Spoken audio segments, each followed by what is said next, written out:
Ah, me dites rien, je vais deviner. Vous avez 3 essais. Vous vous êtes rasé avec un scalpel. Non. Attendez, je vais trouver. En attendant, bonjour et bienvenue dans Fort Accord, votre analyse d'après-film en compagnie de Michel, le spécialiste technique de l'émission. Bonjour Michel. Bonjour Michel. Un chien qui devient muet, un décor réutilisé, un m'échappe. Et aujourd'hui, on parle d'un classique avec Will Smith. Je suis une légende. Dites-moi bonjour, je vous en prie. Bonjour, c'est pas la peine de chialer. Hein. Et rappelons qu'il s'agit de l'adaptation d'un excellent livre du même nom signé Richard Matheson. Adaptation libre, puisque le réalisateur a décidé d'y ajouter des faux raccords. Comme ce décor, ici. Mur rouge, voiture grise que nous allons retrouver à la fin de la séquence. Ah mais c'est pas une légende en fait, vous les regardez vraiment tous image par image. Pas vous? Qu'est-ce que je peux dire? Vous voulez venir voir mes rats contaminés? Peut-être après. En attendant, regardez bien ce chien. Qu'est-ce qu'il fait d'après vous? Bah il me semble qu'il aboie Michel, c'est un chien quoi. Je vous la passe à vitesse normale. Oui, bah c'est a priori un chien qui aboie, mais sans le son. Vous êtes en train de détruire le film Michel, hein, je vous le dis. Vous êtes une épine dans le pied du cinéma, vous le savez ça? Je voudrais bien changer, mais je vois pas comment. Eh bien, le principe de base est assez élémentaire. Partir d'un élément créé par la nature et le reprogrammer afin qu'il travaille pour le bien de l'organisme et non contre lui. Je vais essayer d'être plus bienveillant. C'est à la mode en plus. Dans cette scène, Will Smith ferme toutes les fenêtres. Certains pourraient s'étonner qu'il se réveille après le flashback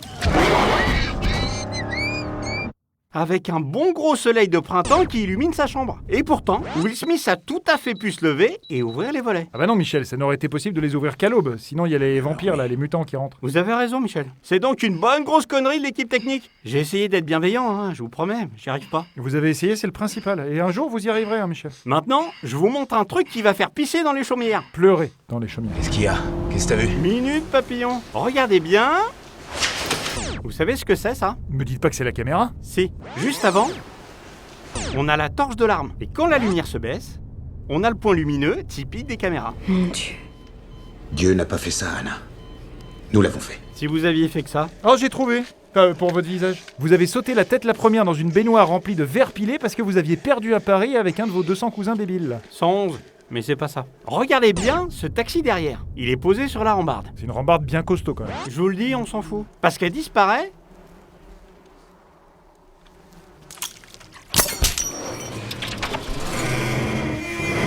Regardez, juste ici. J'aime bien Shrek. On s'en fout, on parle de toi là. Regardez cette scène, et plus particulièrement, ces photos accrochées sur le mur.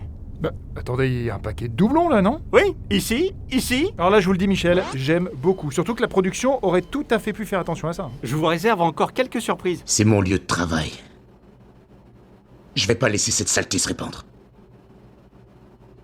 J'arriverai à arrêter ça. T'avais qu'à aller travailler ailleurs. Dans cette scène, Will Smith porte un haut blanc à manches longues. Quand soudain, Oh la boulette, c'est devenu un t-shirt à manches courtes. et plus foncé en plus. Mais rassurez-vous, les costumiers se rattrapent et lui refourguent le t-shirt à manches longues juste après. J'ai l'impression que les plans de fermeture des fenêtres sont les mêmes qu'au début du film. On devrait demander au public de vérifier et de nous confirmer ça dans les commentaires. Oui, c'est ça. Écrivez donc des messages qu'on lira pas, bande de crevards. Ça vous donnera l'impression d'exister. Alors déjà c'est méchant, et puis ensuite je les lis moi les messages Michel. D'accord. Mais avouez, vous les comprenez pas tous. Mais qu'est-ce que tu fous là, Fred? Je m'appelle Michel et je travaille ici. Dans la scène qui arrive, Will Smith a une morsure qui va changer de côté. Normalement, elle est à l'épaule droite, mais là... Ah oui, elle est passée sur l'épaule gauche. Pour revenir... Ah bah oui, bien vu, épaule droite. Bah ils ont dû inverser le plan. Possible. Allez, je termine encore sur Will Smith. Les gens qui essaient de rendre le monde plus mauvais ne prennent jamais de jour de congé. Comment le pourrais-je? Éclairer l'obscurité. Oui, bah moi je vais éclairer tes accessoires. Dans cette scène, Will Smith sort une grenade ronde, c'est-à-dire une grenade à fragmentation. Ah bon, vous savez ça vous? Sérieux, je sais pas à quoi vous jouiez en primaire, mais ça devait pas être bien rigolo la cour de récré. Donc ces grenades explosent sans flamme et projettent des éclats tout autour.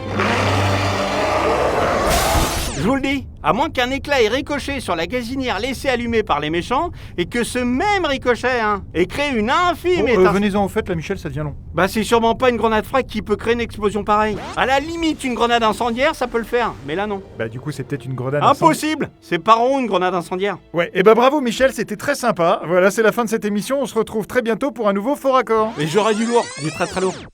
Sinon, pour votre visage, là, Michel. Il vous reste une chance. Alors, ok, je vous dis le truc auquel je pense et qui m'angoisse le plus, mais j'espère vraiment que c'est pas ça. Hein. Allez-y. Vous avez la lèpre. Perdu! Je me suis fait charcuter par Isabeau. Isabeau, c'est qui, ça? Le chat de Tatapustule, c'est une teigne. Oui, c'est vrai que ça peut être méchant, un chat. Hein. Je parle de ma tante. Je faisais une sieste. Elle m'a tartiné le visage de Tarama. Évidemment, ce con de chat est devenu fou. Je vous le dis, hein, si je réussis à l'attraper, juste pour rigoler, je le fais euthanasier, cette saloperie. Isabeau. Sérieusement, avec un nom comme ça, évidemment qu'elle est tarée.